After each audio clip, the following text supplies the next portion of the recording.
Welcome to the my channel. कैसे हो आप सभी? आई होप आप सभी अच्छे होंगे। आज मैं आपको पढ़ाने जा रही हूँ डी फार्मा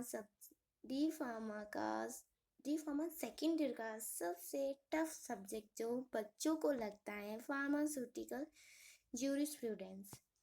ठीक है, उसमें हम पढ़ेंगे PCI. PCI means pharmacy council of India, उसके बारे में पढ़ेंगे। ठीक है,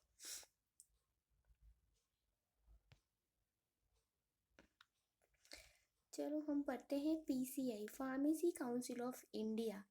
उसके बारे में पढ़ेंगे कि फर्स्ट टाइम कॉन्स्टिट्यूटेड इन 9 मार्च 1949 में। फर्स्ट टाइम पीसीआई का कॉन्स्टिट्यूशन कब हुआ था? 9 मार्च 1949 में। ठीक है, 1948 नहीं सॉरी 1949 में कॉन्स्टिट्यूशन हुआ था। और जो ये पीसीआई है, इसको हम सेंट्रल काउंसिल के नाम से भी जानते हैं। तो हम कह सकते हैं it also known as central council. Okay, जो ये पीसीआई है साल के मतलब एवरी ईयर, एवरी 5 ईयर। ठीक, constituted for 5 year under the supervision central government. ये जो कॉन्स्टिट्यूट होता है एवरी 5 ईयर में, किसके सुपरविजन में होता है? सेंट्रल गवर्नमेंट के होता है। ठीक है, सेंट्रल गवर्नमेंट के अंडर में होता है। और जो फार्मेसी एक्ट का सेक्शन नंबर 3 है, किसका एक्ट? फार्मेसी एक्ट का सेक्शन नंबर 3 के अंडर में सेंट्रल गवर्नमेंट, इसके सुपरविजन में पीसीआई का कॉन्स्टिट्यूशन होता है। इन एवरी 5 ईयर में वन टाइम। ठीक है, आगे चलते हैं हम। तो एग्जाम में आते हैं कि what is the function of PCI. Function को बनाने का कारण क्या है, उसके काम, वो क्या काम करती है। तो हम फंक्शन देखेंगे। सबसे पहले लिखा हुआ है to regulate the education regulation. जो एजुकेशन रेगुलेशन 1991 है, उसको रेगुलेट करती है अंडर द सेक्शन 10। ठीक है, ये मतलब कि जो फार्मेसी के लिए जो मिनिमम स्टैंडर्ड है ना, एजुकेशन रिक्वायर्ड फॉर क्वालिफिकेशन, मतलब मेरे कहने का मतलब है कि एक जो फार्मासिस्ट बनने के लिए मिनिमम एजुकेशन क्या होनी चाहिए, या उसको तो उसका स्टैंडर्ड है ना, वो प्रेस्क्राइब करते हैं, उसको रेगुलेट करते हैं कि हाँ, एक फार्मासिस्ट बनने के लिए उसको मिनिमम से मतलब छोटी से छोटी डिग्री उसके पास डी फार्म होनी चाहिए। ठीक है, अगर आप डी फार्म हो और फार्मेसी काउंसिल ऑफ इंडिया से आप है ना रजिस्टर्ड हो, तो आप एक क्या है, क्वालिफाइड पर्सन कहलाएंगे। ठीक है, नेक्स्ट है मेंटेनेंस ऑफ सेंट्रल रजिस्टर। ये जो सेंट्रल रजिस्टर है ना, उसको मेंटेन करने का काम भी पीसीआई करती है। ओके, मतलब कि कैसा रजिस्टर, तो क्या होता है, ईच स्टेट होता है ना, ईच स्टेट की जो काउंसिल होती है, वो हर एक स्टेट से 5 कॉपीज, कितना कॉपीज? 5 कॉपीज जाएगी किसको? पीसीआई को। और as soon as the 1 April of every year.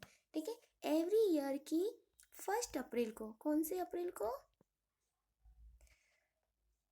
1 अप्रैल को, 1 अप्रैल के 1 अप्रैल को ईच स्टेट अपने अपने काउंसिल में जितने भी फार्मासिस्ट बने हैं, तो उनका सारा डेटा होता है, उसके 5 कॉपीज पहुंच जाते हैं पीसीआई में। इसका कहने का मतलब यही है। ठीक है, नेक्स्ट है approval of foreign qualification under the section 14। ठीक है, जो बच्चे फॉरेन से फार्मेसी करके आए हैं, एक मिनट, जो बच्चे क्या करके आए हैं, फॉरेन से फार्मेसी करके आए, तो उनको अप्रूव कौन करता है? पीसीआई करता है। ये काम भी पीसीआई का है, जो किस में आता है? सेक्शन 14। तुम ऐसे याद रख सकते हो, फॉरेन से 14। ओके, फॉरेन से 14 याद रख सकते हो कि सेक्शन 14 में अप्रूवल मिलता है। नेक्स्ट है approval of course and study and examination.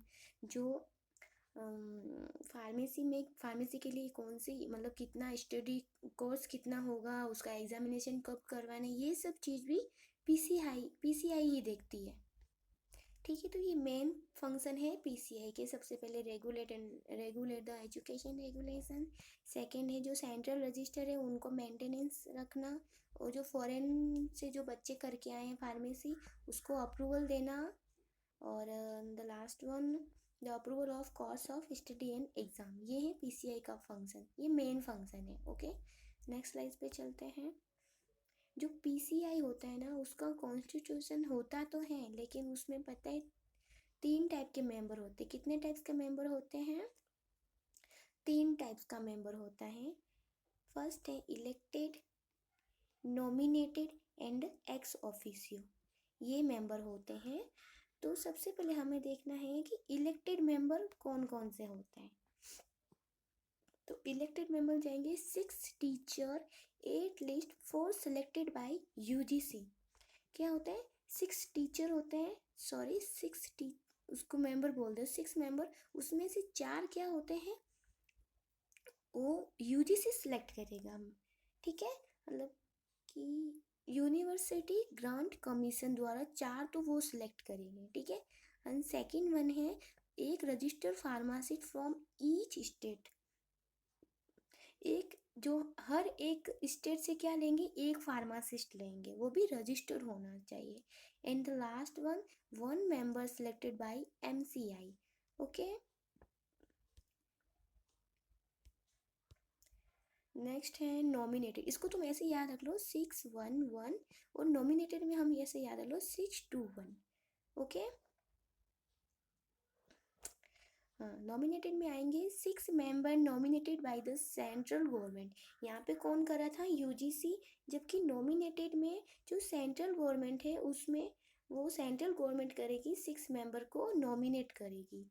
और टू टू मतलब 2 मेंबर कौन से रहेंगे?